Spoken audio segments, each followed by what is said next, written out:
이진우의 손에 잡히는 경제.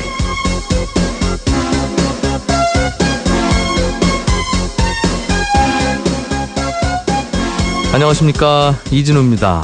이번 연휴에 기차를 타고 이동하는 분들 많이 계실 텐데요. 우리나라 철도 선로, 레일 사이의 간격은 실제로 재보면 1.435m가 나옵니다. 1.5m면 1.5m고 2m면 2m지 왜 하필 1.435m로 철도 레일 사이의 간격을 만들었을까요?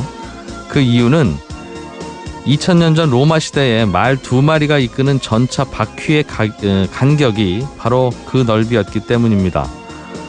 영국을 정복한 로마군이 로마로 통하는 도로를 건설할 때 이 로마 전차 폭에 맞춰서 마차 선로를 설치했었고요. 이게 19세기 산업혁명기에 영국에서 석탄 운반용 마차 선로를 일반 도로에 깔아서 증기기차를 달리게 했는데, 이때도 그 당시에 아주 익숙한 마차 선로 폭에 맞춰서 기차 선로를 설치했던 겁니다. 그리고 영국의 이 기차 선로 폭이 우리나라를 비롯한 전 세계로 널리 퍼지게 된 것이죠. 왜냐하면 기차를 만들어서 모든 나라가 다 공통으로 써야 하니까요. 이렇게 우연히 경로가 한번 정해지면 그 관성 때문에 다른 방식으로 바꾸기는 아주 어려운 현상, 이걸 경로 의존성이라고 표현하는데요. 하지만 그 경로로 가는 것이 과거와 달리 효율적이지만은 못하다면 기존 경로에서 또 과감하게 탈피할 필요도 있겠지요. 자동차 목적지를 안내하는 내비게이션이 길이 막히면 또 다른 경로를 재탐색해서 빠른 길을 찾는 것처럼 말이죠. 손에 잡히는 경제가 추석 특집으로 준비하고 있는 책으로 읽는 경제, 오늘은 한국경제 경로를 재탐색합니다 라는 책의 저자를 모셨습니다. 고려대학교 김태일 교수를 모셔서 우리 한국경제가 나가야 할 경로를 다시 한번 재탐색해보려고 합니다. 광고 잠깐 듣고 함께 하시죠.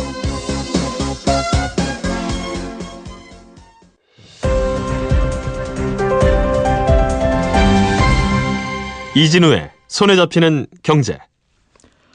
네, 손에 잡히는 경제가 마련한 추석 특집 책으로 읽는 경제, 오늘은 마지막 시간입니다. 오늘의 책은 한국경제 경로를 재탐색합니다 라는 제목의 책의 저자이신 고려대학교 행정학과 김태일 교수와 함께합니다. 어서 오십시오. 네, 안녕하세요. 손에 잡히는 경제 청취자에게는 익숙하신 분이기도 합니다.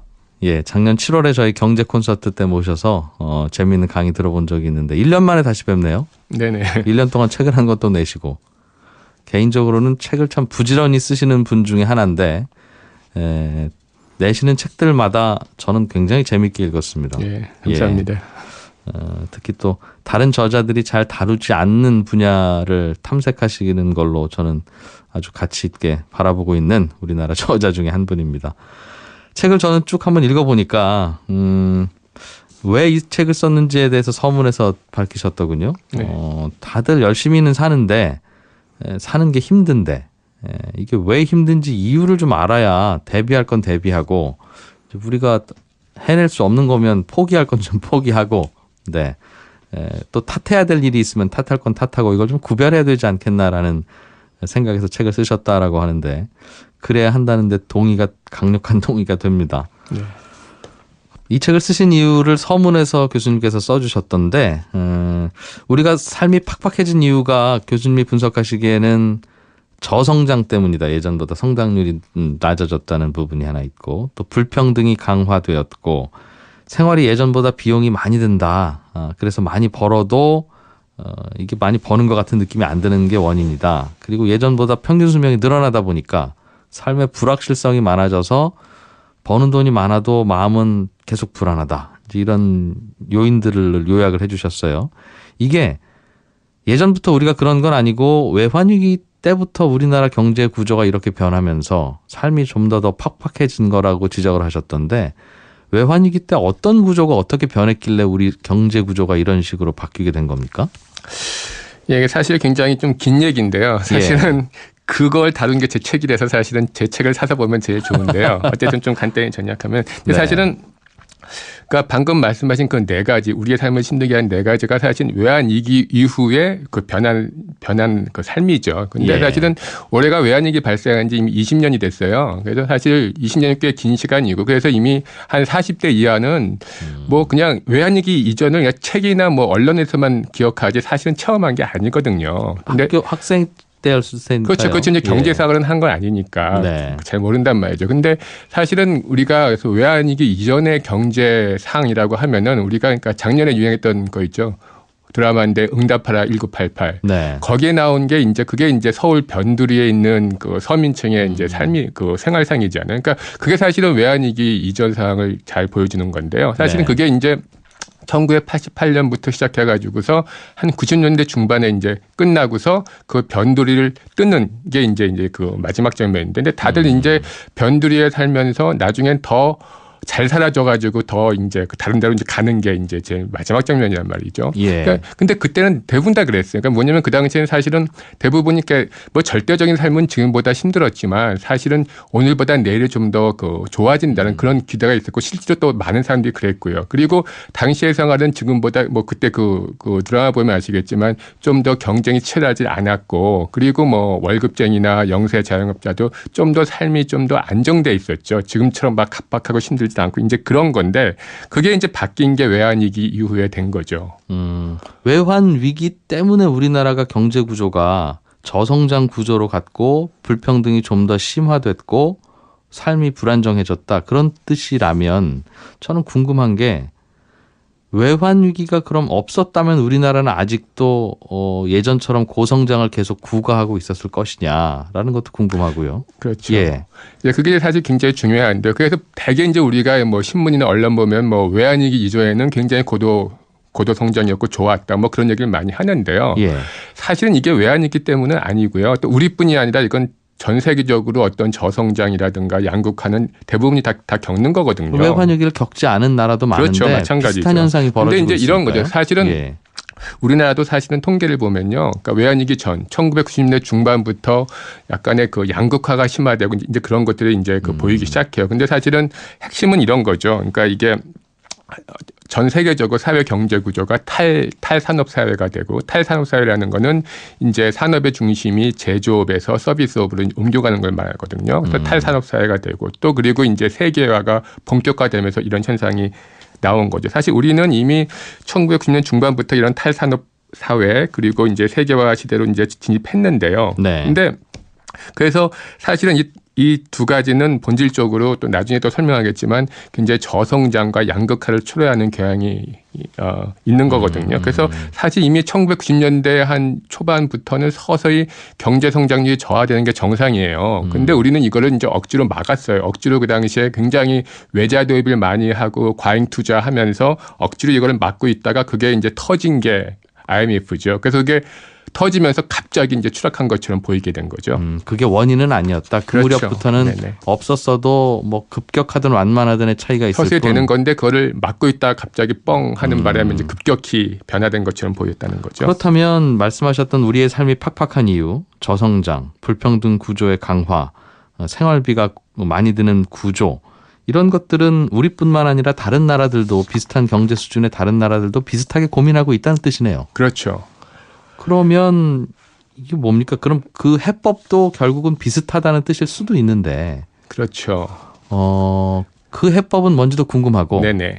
먼저는 그럼 먼저 간 나라들이 그런 해법을 찾고 있을 테니 우리는 그럼 일단 기다리더라도 해법이 있다면, 우리나라만 유독 더 심한 문제가 있다면 그거는 이제 우리가 해결해야 될 문제일 그렇죠. 테니까요. 그거는 우리 숙제니까 우리 숙제부터 좀 먼저 하고 기다리자라는 생각이 들어서, 어떻습니까? 우리나라가 그럼 다른 나라에 비해서 전 세계가 다 삶이 팍팍하긴 합니다만 우리나라가 유독 더 팍팍한 분야나 혹은 부분이나 그런 게 있습니까? 이유가 뭘까요? 예, 그러니까 사실은 이게 지금 말씀하신 데인데요. 이제 사실 지금의 선진국들도요. 예. 사실 이제 20세기 중반에 거기도 굉장히 빠른 경제 성장을 해서 소위 이제 산업 사회 전성기 때인데요. 그러면서 이제 20세기 중반에 선진국이 된 거죠. 근데 이들은 이제 당시에 그 경제 성장이 좋고 그런 산업사회 전성기일 때 이런 사회 안전망을 튼튼히 하고 그다음에 어떤 공정경제 체계를 확립하는 걸 했죠. 근데 이제 우리는 뭐냐면 우리는 이제 어느 정도 경제가 성장해서 선진국 문턱에 진입할 무렵, 그 당시가 1990년대 중반쯤인데요. 네. 그러면서 갑자기 우리는 이제 탈산업 사회가 되고 세계화가 되면서 그래서 우리는 선진국처럼 좀 더 이런 시기가 더 좀 길게 갔으면은 뭐 좀 더 사회 안전망을 튼튼히 하거나 더 공정 경제 체계를 확립할 수 있었는데 그런 거를 갖추지 못한 상태에서 갑자기 경제 사회 구조가 바뀐 거죠. 그래서 사실은 그 두 가지, 그러니까 선진국들은 이미 과거의 산업 사회 때 갖췄던 튼튼한 사회 안전망이라든가 공정한 경제 체계를 확립하는 것, 그런 것들이 안 된 게 지금 우리가 이렇게 더욱더 문제가 심각한 이유고, 이것들을 갖추는 게 저는 제일 중요하다고 생각합니다. 그럼 선진국들과 우리의 차이는 이상하게 경제 성장률이 자꾸 떨어지고 어려운 분들은 좀 더 어려워지고 양극화가 심해진다. 이상하구나. 이거 어떻게 해야 되지라는 고민을 선진국들은 아주 긴 시간 동안 했고 우리에 비해선. 그렇죠. 우리는 아주 짧은 시간을 할 수밖에 없었다는 뜻이군요. 급격하게 외환위기라는 그렇죠. 계기가 돼서 그리고 무너졌으니까. 사실은 선진국은 좋았던 시절이 좀 더 길었기 때문에 그때 좀 더 대비를 할 수 있었고, 그 다음에 그 힘들어지는 것도 서서히 왔는데 우리는 좋았던 시절도 더 짧았고 갑자기 힘든 사회 경제 구조로 바뀌었기 때문에 아마도 미비한 게 있죠. 그러면 우리 사회의 여러 문제 중에 뭐 키워드를 하나 꼽아서 불평등이라고 생각한다면, 그럼 외국산 불평등, 즉 유럽이나 미국이나 뭐 우리보다 먼저 길을 간 그 나라들의 불평등과 국내산 불평등은 좀 그럼 다른 양상이기도 하겠습니다. 예, 그렇죠. 사실은 뭐 유럽은 이제 복지가 잘 돼 있으니까 우리처럼 불평등이 심하지는 않은 편이고요. 사실은 이제 OECD 국가들 중에서 가장 임금 불평등이 심한 두 나라가 미국이랑 우리예요. 네. 우리 둘이 제일 심각한데, 근데 둘 다 가장 임금 불평등이 심한데 불평등의 양상이 완전히 달라요. 그러니까 뭐냐면 미국 같은 경우는 한 지난 30년간에 사실 미국 경제라는 게 그렇잖아요. 그러니까 경쟁에서 이긴 소수한테 엄청나게 보상을 주는 이제 그런 거잖아요. 미국 경제라는 게. 그래서 누구나 다 열심히 하자 이런. 그렇죠. 대신 이제 누구나 성공하는 건 못하고 그중에 극소수 하는 건데, 예컨대 네. 뭐 페이스북의 창시자라든가 구글 창시자 같은 경우 엄청난 돈을 버는 거잖아요. 이제 그런 건데. 그래서 미국은 지난 30년간에 아주 극소수 상류층이 어마어마하게 돈을 많이 벌죠. 이제 네. 그렇게 됐는데, 대신 나머지 계층은 비슷해요. 뭐 큰 차이 없이 그냥 그대로 가는데 극소수 상류층이 엄청나게 그 돈을 벌면서 이제 그 임금 격차가 심해지는 이제 그런 구조인데, 네. 우리도 물론 한 지난 뭐 20년간에 우리도 뭐 IT 쪽에 이제 돈 많이 번 사람도 있고 또 재벌들이 엄청난 돈이 많이 번 것도 많은데, 그것보다는 우리는 주로 하위 계층, 그러니까 하위 20%라든가 하위 40% 그런 계층들, 그러니까 이들이 주로 이제 저임금 근로자라든가 영세 자영업자인데, 이들의 그 소득이 다른 그 위에 중간 혹은 중산 계층에 비해서 상대적으로 굉장히 하락을 했죠. 그래서 생기는 그 불평등 격차가 우리는 더 크죠. 그러면 이걸 그냥 사람을 층으로 분류하기는 어렵습니다만 소득으로 분류를 일단 해서 상류, 하류라고 표현을 한다면, 네네. 우리나라의 하류층, 저소득층이 비교를 해주신 미국의 저소득층보다 평균 소득 대비 더 많이 못 벌고 있는 겁니까? 그 격차가 커요? 그러니까 이런 거죠. 지난 20년 전과 비교했을 때, 예. 그러니까 미국의 하위 계층은 20년 전이나 지금이야 비슷한 정도로 이제 그 소득을 유지하는데, 예. 우리의 그 하위 20, 40% 계층은 지난 20년 전보다 훨씬 더 상대적으로 더 굉장히 안 좋아졌죠. 그럼 그 격차가, 불평등의 격차가 빠르게 벌어지고 있는 중이다. 네네, 우리는. 그렇죠. 불평등 자체도 우리가 미국하고 비슷하게 크고, 미국이 불평등하기로는 또 유명한 그렇죠. 나라니까요. 네네. 그거의 현황은 우리도 꽤 불평등한 편인데, 불평등한 정도와 속도가 우리나라가 더 굉장히 빨라지고 있다는 빠르고 뜻이군요. 양상이 다르죠. 우리는 하위 계층이 더욱더 내려가서 커지는 거고, 미국은 아주 소수 상류 계층이 더욱더 위로 올라가서 커지는 거고, 그런 거죠.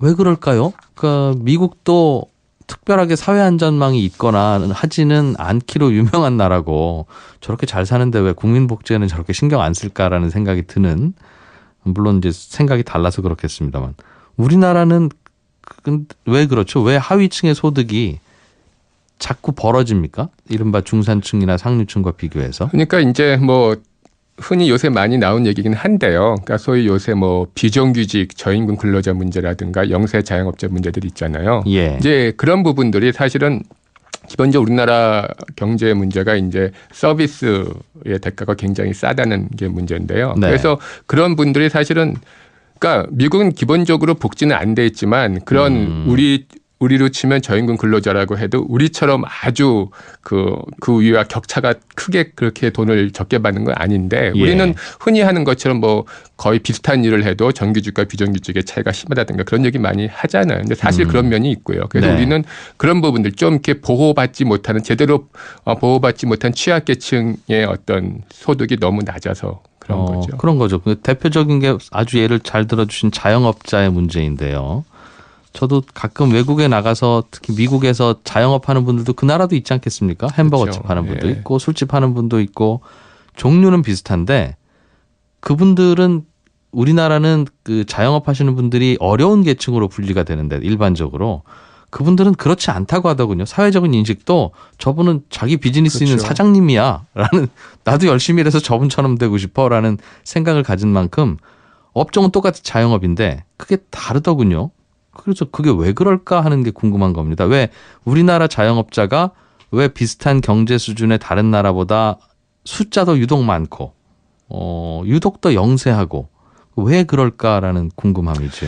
예, 이게 사실은 굉장히 중요한 문제고요. 사실은 뭐 역사적인 이유도 있어요. 근데 그 긴 얘기를 할 건 아니고요. 네. 지금 가장 중요한 건 아까도 제가 우리 사회의 그 취약계층이 이제 뭐 저임금 근로자, 그러니까 서비스 업종에 단순한 일을 하는 저임금 근로자 그리고 영세 자영업자라고 그랬는데요. 네. 근데 이런 거죠. 그러니까 사실은 그럼 영세 자영업을 하지 않으려면은 그러면 그 대안이 뭐냐? 대안이 이제 임금 근로자가 돼야 되는 건데. 회사 다녀야죠. 그렇죠. 근데 이제 뭐 그분들이 뭐 번듯한 대기업 그런 데 다니는 게 힘들잖아요. 예컨대 뭐 지금 한 40대, 50대에서 은퇴한 분이 한 네. 50대 은퇴했다고 해서 일을 안 할 수는 없는 거잖아요. 일을 해야 되는데 그럼 그분이 선택할 수 있는 대안이라는 게 사실은 뭐 임금 일자리를 그래야 뭐 청소 경비 용역을 한다든가 아니면 예. 뭐 이마트에 뭐 종업을 한다든가 맥도날드 종업하는 그런 거 아니면은 자영업하는 건데 그래도 치킨집을 해서 힘들어도 그게 청소 경비직이나 뭐 이마트 종업보다는 낫다고 생각하니까 이제 하는 거죠. 근데 사실은 둘 다 힘든데 네. 워낙에 이런 서비스 단순 직종도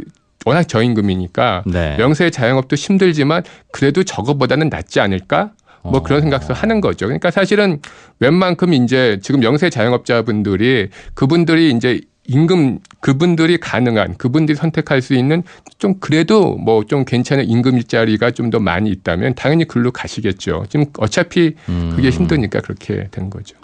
저도 우리나라에서 이른바 자영업의 대표 업종으로 표현되는 치킨집이라고 하는 게 그렇게 열심히 일하면서도 생각만큼 소득이 많지 않은 이유가 우리나라 치킨이 유독 맛이 없어서가 아니지 않습니까? 여기도 치킨집 저기도 치킨집 많으니까 그 시장을 나눠 갔기 때문일 텐데 그래서 그 치킨집이 제가 보기엔 미국 로스앤젤레스에 가거나 뉴욕에 있었으면 이분 돈 많이 벌었겠다라고 그렇죠. 하는 맛있는 치킨이에요 다들. 그러면 왜 우리나라는 이렇게 치킨집을 하는 분들이 많고 꼭 미국이라고 특정하지는 않겠습니다만 미국은 왜 적으냐. 그 말씀은 미국에는 치킨집 안 해도 되는 다른 좋은 일자리 좋은 회사들이 많고 한국은 적으니까 그렇습니다라는 설명입니까? 근데 그거는 사실 좀 어려워요. 왜냐하면 뭐 그렇다고 미국의 서비스 업종의 그런 일자리가 질이 좋은 건 아니거든요. 그런 것은 아니에요. 미국도 굉장히 네. 안 좋아요.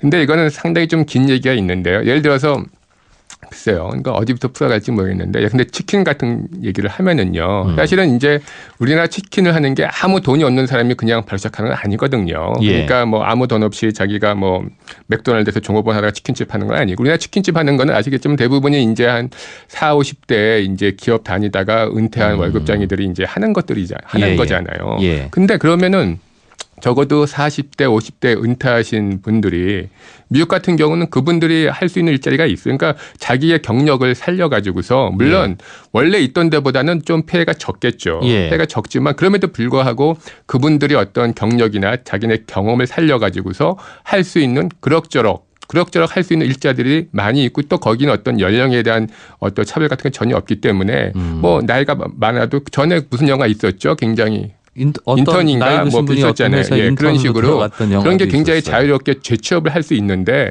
우리는 사실 40, 50대 만약에 자기가 부장으로 이제 퇴직을 했다. 네. 그런데 다른데 평사원으로 갈 수 있어요? 못 가죠. 당연히 우리 구조에서는. 그러니까 그분들이 할 수 있는 거는 자기 경력을 살리는 게 아니라 전혀 다른 아까 말한 청소나 경비인데 그런 걸 할 바에야 그래도 치킨집 낫다고 생각하는 거죠. 그럼 미국이나 다른 나라들은 나이 들어서 우리나라도 나이 들었으면 비슷한 연령대일 텐데 그 이후에 다른 회사에 취직하는 케이스들이나 비율이 더 많습니까? 굉장히 그건 많죠. 그러니까 근데 우리도 앞으로 굉장히 중요해요. 우리도 점점 이제 고령화 사회가 되고 예. 사실은 이제 은퇴 뭐 요새 인생 삼모작인가 그런 얘기 하잖아요. 그러니까 일단 자기의 주된 직장에서 은퇴를 해도 네. 계속해서 일을 해야 되는데 그러한 대안이 치킨집밖에 없다 그러면 계속해서 이건 악순환 될 수밖에 없잖아요. 그래서 사실 그분들이 어떤 자기의 경력을 살려서 물론 원래 다니던 데보다는 조금 더 뭐 조건이 안 좋을 수 있지만 그럼에도 네. 그분들이 마음껏 할 수 있는 그런 일자리 굉장히 많아져야죠. 다른 나라는 구조적으로 그런 일자리들이 그렇죠. 꽤 있어요. 그렇죠. 그럼 우리나라는 그런 일자리들에 젊은이들만 간다는 거고 다른 나라들은 그 일자리를 노인들도 가니까 노인들이 굳이 치킨집 안 하셔도 된다는 설명인데 그렇죠. 우리나라는 젊은이들도 갈 일자리가 없다고 들었어요. 그러니까 그렇죠. 일자리 자체가 우리나라가 부족한 것 같다는 생각도 드는데 그건 아닙니까? 그것도 뭐 굉장히 긴 얘기인데요. 네. 사실은 이제 이런 건 있어요. 우리나라가 사실 서비스업 부분의 일자리가 다른 나라와 비교하면 굉장히 적은 편이긴 해요. 근데 그 얘기는 이제 사실 우리는 굉장히 서비스업이 좀 더 발전 여지가 있는데요. 네. 서비스업의 일자리가 우리가 부족한 서비스업 일자리가 보통 이제 두 종류로 구분할 수가 있어요. 하나는 예. 소위 이제 뭐 의료라든가 뭐 레저처럼 요새 말하는 뭐 서비스업을 뭐 산업화 해야 된다 하고 나오는 게 주로 그런 거잖아요. 뭐 의료 또 뭐 레저, 관광, 뭐 교육 그런 건데 네. 사실은 그 부분에 우리 일자리가 부족한 건 틀림이 없어요. 그래서 사실 우리는 그쪽에 앞으로 계속해서 발전할 분야인데 예. 불구하고 그쪽에 일자리가 적은 건 맞아요. 그래서 사실 그쪽의 일자리를 또 좋은 일자리를 많이 만들어내고 그런 거는 뭐 틀림없이 필요한 건 맞긴 맞아요. 네네. 근데 그거 하고 또 하나가 이제 우리가 그리고 그것보다 훨씬 더 우리가 다른 나라에 비해서 서비스업에 부족한 일자리가 소위 이제 사회 서비스 일자리죠. 소위 뭐 그러니까 돌봄이라고 하는 것들. 네. 그러니까 얼마 전에 이제 뭐 치매를 국가가 책임진다 그런 얘기를 했는데 사실은 우리는 병원을 가도 입원을 하면 가족들이 다 그 돌봐야 하는 거잖아요. 아니면 그렇죠. 어떻게 개인적으로 이제 간병사를 구해서 돈 내고 하는데 사실은 네. 병원에 입원을 한 환자는 병원이 책임지고 돌보는 게 원칙이거든요. 우리가 아이들 규정상이거든요. 학교 보내고 나면 우리는 부모가 굳이 신경 안 쓰고 학교 자주 안 가도 되는 거하고 똑같겠죠. 그렇죠. 그러니까 예. 기본적으로 뭐 학교라든가 보육이라든가 그런 것들에서 우리는 너무나 많은 그 돌봄 서비스가 사실 부족해요. 그런 거는 사실은 사회적으로 해결해야 할 문제거든요. 그래서 그런 부분이 사실 앞으로 훨씬 더 늘어날 여지는 있겠죠. 그런 일자리들이 많이 안 생겼으니 그러면 예전 같으면 다른 나라 같으면 퇴직을 하고 나서 그런 일자리를 가지실 분들이 전부 다 나와서 자영업을 하는 바람에 경쟁이 치열해졌다는 설명이 가능하겠군요. 예, 그런 면이 크죠. 그런 일자리라고 하는 건 예를 들면 그래요. 그럼 그 환자가 생겼을 때 옆에서 간병을 하는 걸 가족들이나 아니면 사설 간병인을 모셔다가 부탁드리는 그런 구조가 아니라 병원에 이미 많은 간병인들이 조직적으로 직원으로 채용되어 있는 그런 구조가 효율적이라고 한다면 병원비가 비싸질 것 같고 그럼 그 병원비를 우리는 부담을 할 수 있어야 이제 그런 서비스를 받을 것인데 그 비용은 그럼 어디서 나와야 할까요? 미국에서 예를 들면 그런 시스템이라면 미국은 소비자들이 그 간병비를 십시일반 혹은 평소에 아니면 젊었을 때 어딘가에 쌓아 놓는다는 뜻 아니겠습니까? 그런 시스템이 우리나라는 안 갖춰져 있어서 이게 서로 누가 먼저 해야 되는 일인지 어렵게 느껴지는데 그게 어떤 식으로 실마리를 좀 풀면 될까요? 예, 사실 그게 어려운 건데 이제 사실 그런 것들이 그러니까 돌봄 서비스에 그런 거잖아요. 결국은 옛날 같으면은 다 가족이 했던 거죠. 예. 가족이 했던 건데 지금 점점 이제 사회가 변하면서 그걸 이제 사회가 책임지는 걸로 가는 거잖아요. 그래서 대부분의 선진국들은 그런 것들을 이제 그걸 너무 가족에만 특히 요새는 다 이제 맞벌이를 하는 거고.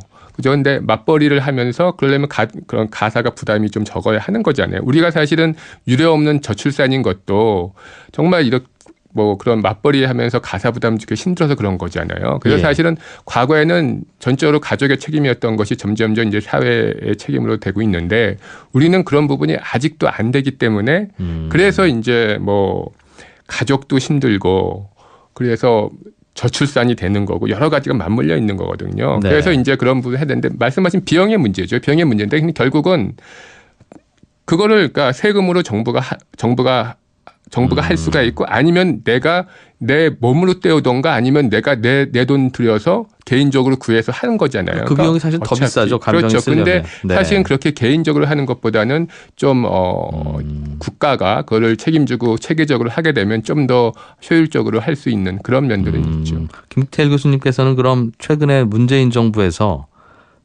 공공 일자리 혹은 그걸 이제 공무원이라고 표현하는 분들도 있고 뭐 공공의 많은 일자리들이 있는데 공공의 일자리를 정부가 인위적으로라도 만들어내야 하겠습니다라고 하는 생각에 일정 부분 동의를 하시겠습니까? 예, 그렇죠. 그러니까 일정 부분이죠. 그러니까 네. 그게 사실은 딱 한 가지로 예스냐 노냐 말하면 그냥 답하기 어렵고 거기에 이제 굉장히 장점도 전제들이 있고 단점도 붙겠죠. 있고 다 예. 있는 거잖아요. 저는 네. 기본적으로 찬성을 해요.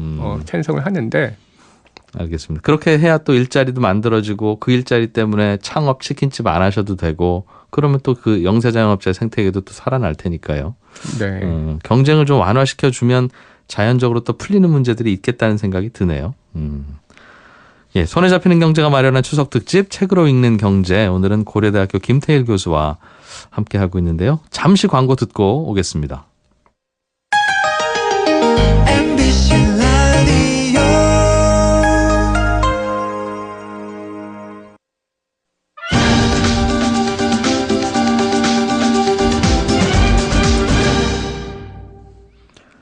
네, 손에 잡히는 경제 추석 특집 책으로 읽는 경제 한국 경제 경로를 재탐색합니다라는 책을 쓰신 고려대학교 김태일 교수와 함께 하고 있습니다.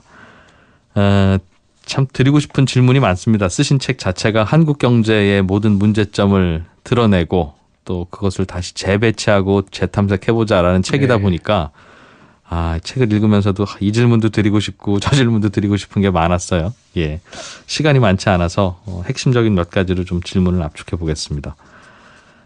우리나라에서 수출은 우리나라가 잘하는데 상대적으로 내수가 약합니다라는 진단을 하고요. 그럼 내수 살리면 되지 않습니까? 라고 하면 내수라는 건 우리나라 국민이 돈 내고 써야 되는 산업인 거라서 우리나라 국민이 소득이 많아야 됩니다. 그런데 우리나라 국민들, 즉 근로자들에게 가는 소득이 별로 많지 않습니다. 우리나라 전체 GDP에 비해서. 이걸 좀 어려운 표현으로는 우리나라의 노동소득 분배율이 다른 나라들보다 낮거나 혹은 우리나라가 점점 노동소득 분배율이 열악해지고 있어요라는 표현으로 설명을 하시더군요. 이거는 왜 그렇습니까? 그걸 빨리 그럼 교정을 해야 주머니도 두둑해지고 그럼 내수도 살리고 다시 선순환이 될 거라서 그 분배 구조가 뭔가 좀 문제가 있는가 싶어서요. 예. 그러니까 사실은 지금 말씀하신 대로 그러니까 이런 거죠. 뭐 그냥 보통 사람들, 그러니까 임금이라든가 명세자영업자의 소득 그렇게 보통 사람 전체 GDP에서 그러니까 자본이 가져가는 몫이 좀 더 많아지고 네. 뭐 평범한 임금 근로자나 영세자영업자들이 가져가는 몫이 점점 줄어든다는 얘기인데요. 근데 사실은 이게 우리가 굉장히 빨리 악화되고 있어요. 그러니까 우리는 사실은 1980년대 말 90년대 초반까지 굉장히 계속 올라갔다가 그 위에 계속 이제 내려가고 있거든요. 네. 근데 중요한 건 그럼 우리가 1980년대 말 뭐 그 당시가 그럼 지금보다 정부가 훨씬 더 뭐 이런 취약계층에 대한 보호를 잘해가지고서 그 당시에는 그게 가능했냐? 그리고 그 뒤에 오히려 정부가 보호를 덜 했냐? 전혀 아니거든요. 예, 복지제도는 점점 그렇죠. 늘어나고 있잖아요. 더 늘어나고 예. 어떤 그런 뭐 근로자에 대한 그 보호도 지금이 더 세죠. 근데 문제는 아까도 말씀드렸지만 그 당시는 산업사회 전성기였어요. 그러니까 산업사회 전성기라는 거는 이제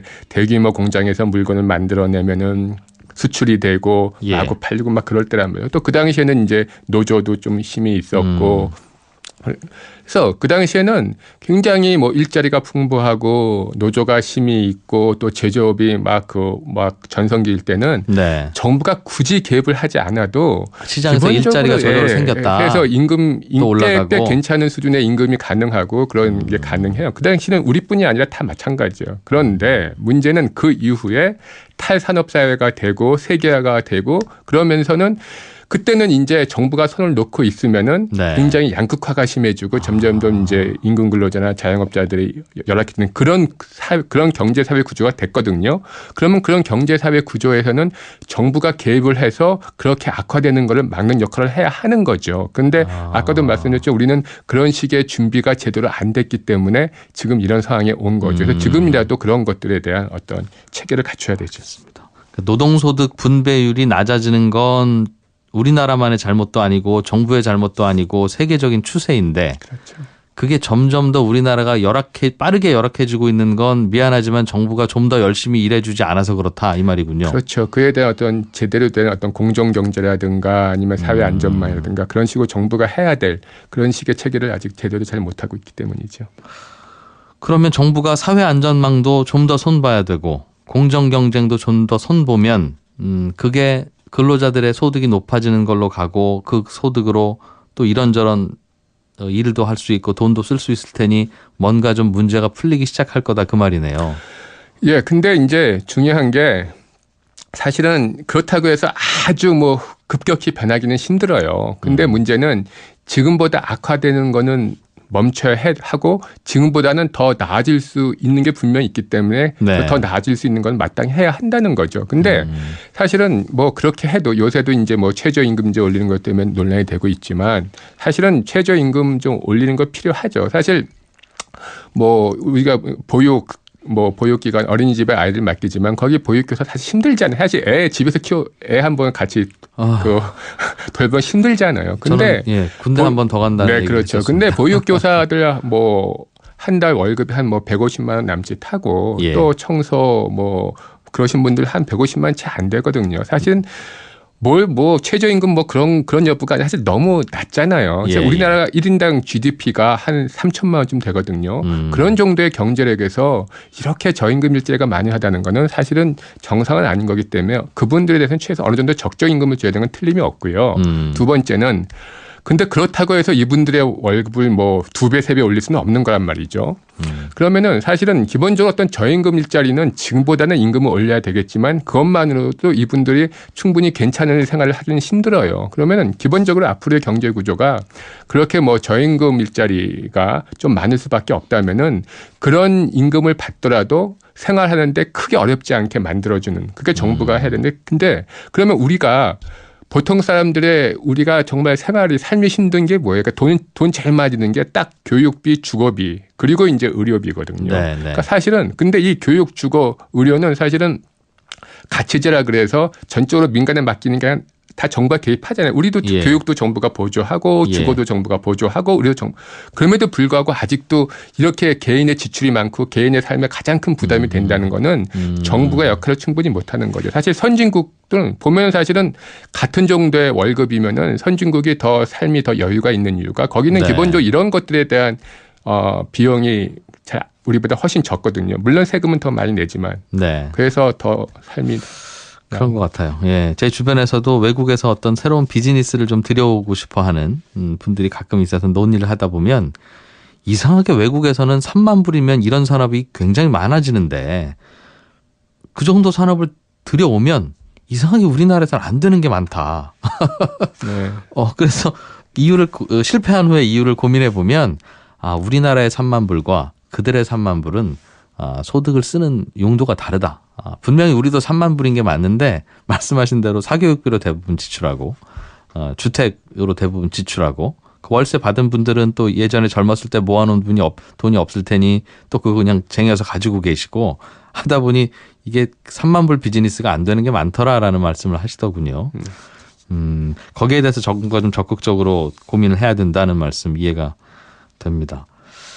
사회안전망 이야기, 복지체계 이야기는 이제 정치권에서도 계속 나오고 있는 이야기인데요. 항상 하다 보면 싸웁니다. 서로 좋은 일 하자고 하면서도 이게 총론에는 다 동의를 하는데 그걸 보편적으로 다 줄 거냐 아니면 어려운 분들한테만 주고 남는 돈을 어디 다른 데 쓸 거냐. 즉 보편적 복지와 선택적 복지의 논란 문제.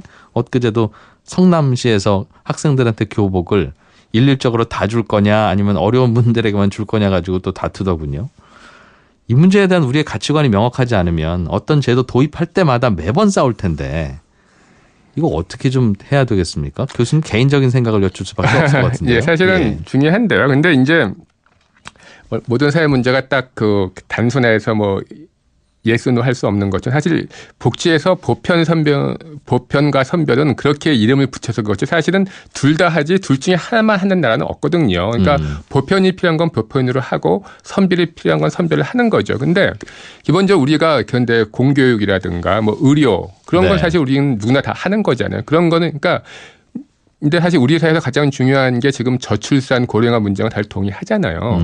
근데 저출산 고령화의 해법인 뭐 의료라든가 보육이라든가 그런 건 사실 보편적일 수밖에 없는 거죠. 없는 거고 또 그런가 하면 우리는 사실은 굉장히 취약계층에 대한 어떤 보호가 굉장히 미흡한 것도 틀림이 없어요. 그런 분 정말 취약계층에 정말 생활이 힘든 그런 분들의 삶의 부담을 덜어주는 그런 건 또 선별일 수밖에 없는데 그러니까 네. 사실은 둘 다 해야 하는 건데 근데 분명한 팩트 하나는 뭐냐면요.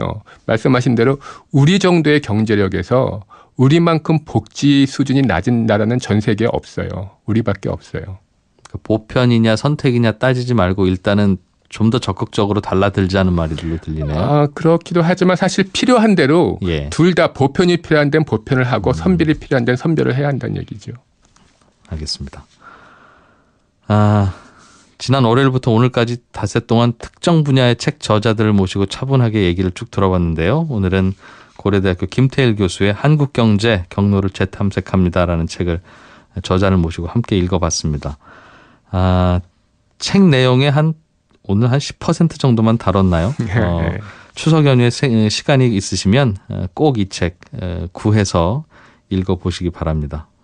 김태일 교수님도 명절 잘 보내시고요. 네. 예, 좋은 시간, 특별한 강의 또 해주셔서 고맙습니다. 예, 안녕하십시오. 네, 예, 감사합니다. 안녕히 계세요. 예, 지난 월요일부터 오늘까지 닷새 동안 특정 분야의 책 저자들을 골고루 모시고 차분하게 쭉 이야기 들어봤습니다. 어떻게 도움이 좀 되셨나 모르겠습니다. 앞으로도 이렇게 저자분들 모시고 길게 얘기 들어보는 시간 손경제에서도 자주 만들어 보겠습니다. 네, 오늘은 사이먼 앤 가펑클이 부른 노래 스카보로의 추억을 들으면서 오늘 순서 여기서 마치죠. 지금까지 이진우였고요. 저는 다음 주 월요일 오전 11시 10분에 다시 오겠습니다. 남은 연휴 편안하게 잘 보내시기 바랍니다.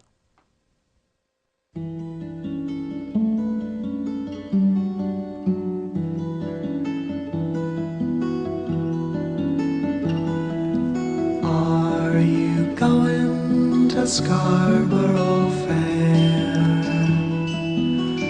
Parsley, sage, rosemary, and thyme. 어쨌든 좀 간단히 전략하면 근데 네. 사실은 그러니까 방금 말씀하신 그 네 가지 우리의 삶을 힘들게 한 네 가지가 사실 외환위기 이후에 그 변한 그 삶이죠. 근데 예. 사실은 올해가 외환위기 발생한 지 이미 20년이 됐어요. 그래서 사실 20년이 꽤 긴 시간이고 그래서 이미 한 40대 이하는 뭐 그냥 외환위기 이전을 그냥 책이나 뭐 언론에서만 기억하지 사실은 체험한 게 아니거든요. 근데 학교 학생 때였을 테니까요. 그렇죠. 이제 예. 경제사학을 한 건 아니니까 네. 잘 모른단 말이죠. 근데 사실은 우리가 그래서 외환위기 이전의 경제상이라고 하면은 우리가 그러니까 작년에 유행했던 거 있죠.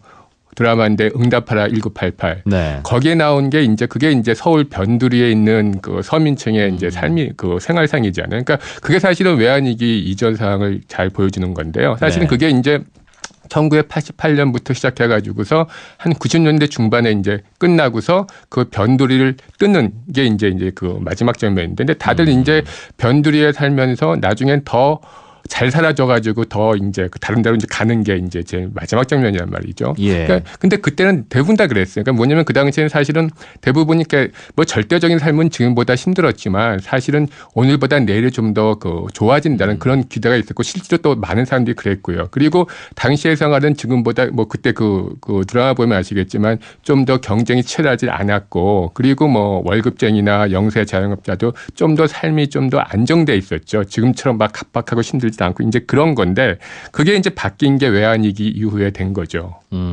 외환 위기 때문에 우리나라가 경제 구조가 저성장 구조로 갔고 불평등이 좀 더 심화됐고 삶이 불안정해졌다. 그런 뜻이라면 저는 궁금한 게 외환 위기가 그럼 없었다면 우리나라는 아직도 예전처럼 고성장을 계속 구가하고 있었을 것이냐라는 것도 궁금하고요. 그렇죠. 예. 예, 그게 사실 굉장히 중요한데 그래서 대개 이제 우리가 뭐 신문이나 언론 보면 뭐 외환위기 이전에는 굉장히 고도 성장이었고 좋았다 뭐 그런 얘기를 많이 하는데요. 예.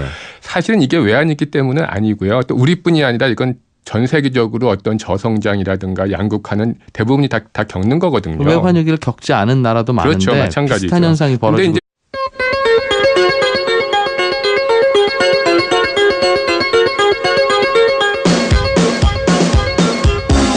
근데 이진우의 손에 잡히는 경제.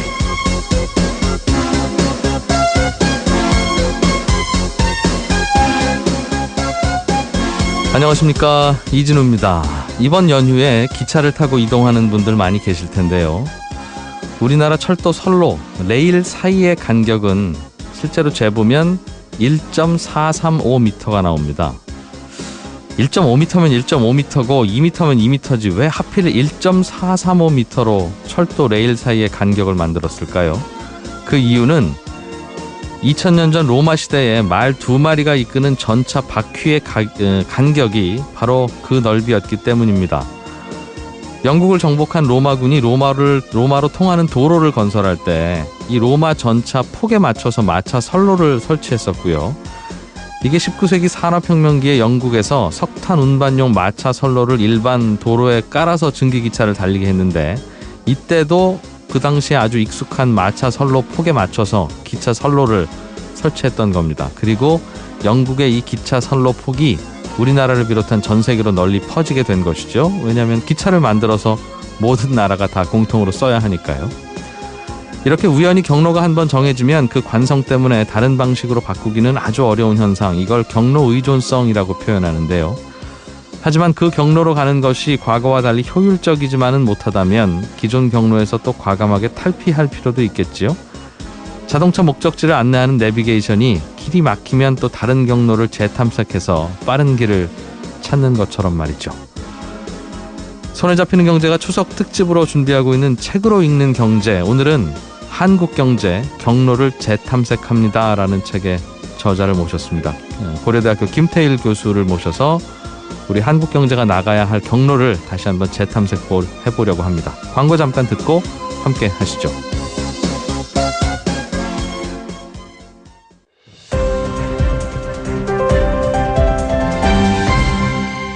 굉장히 빠른 경제 성장을 해서 이제 산업사회 전성기 때인데요.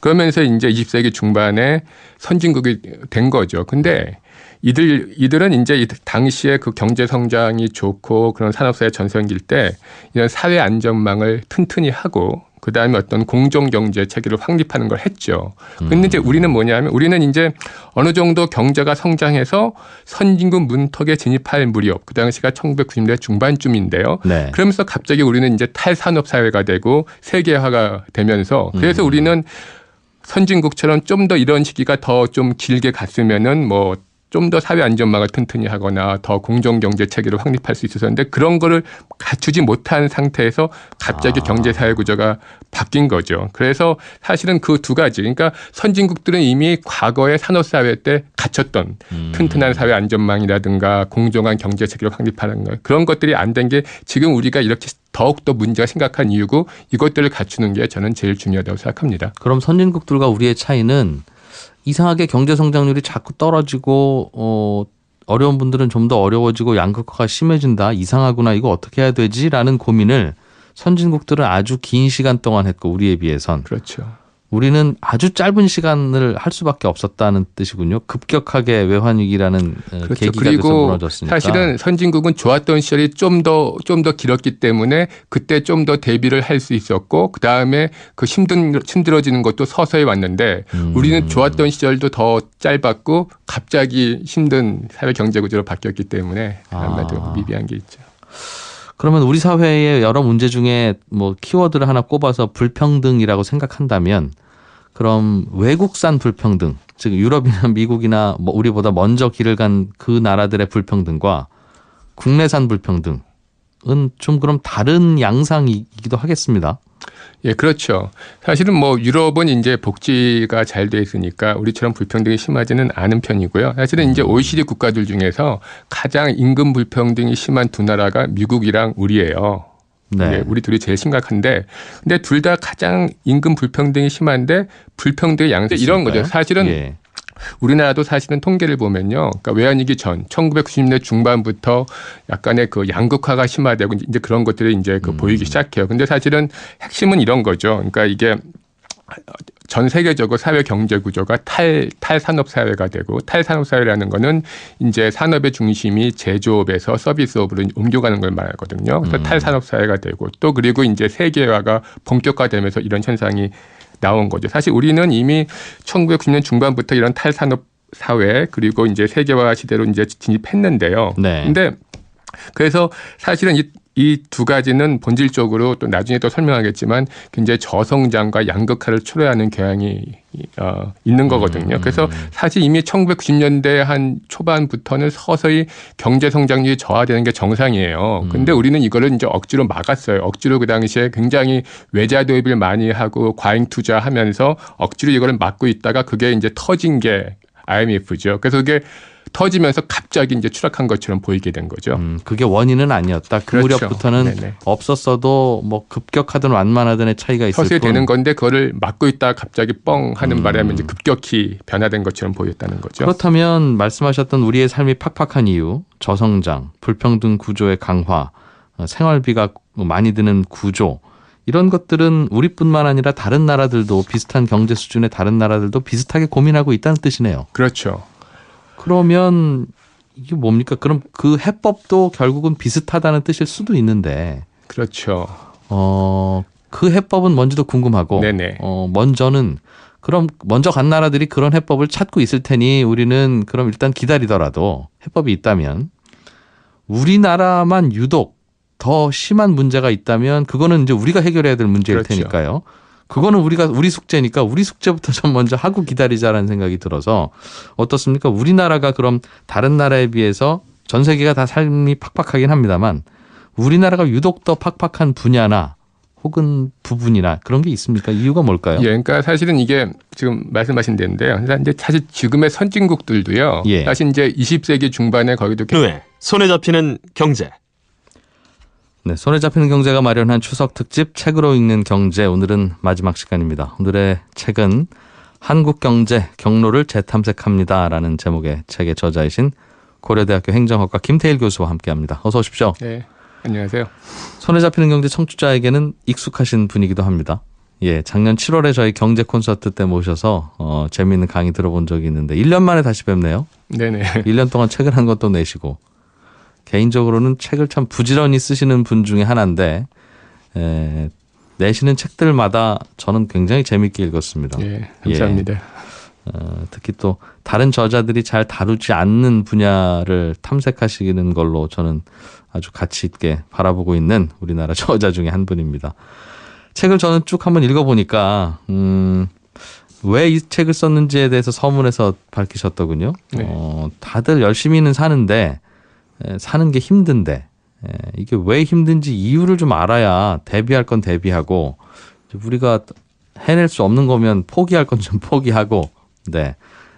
또 탓해야 될 일이 있으면 탓할 건 탓하고 이걸 좀 구별해야 되지 않겠나라는 생각에서 책을 쓰셨다라고 하는데 그래야 한다는데 강력한 동의가 됩니다. 네.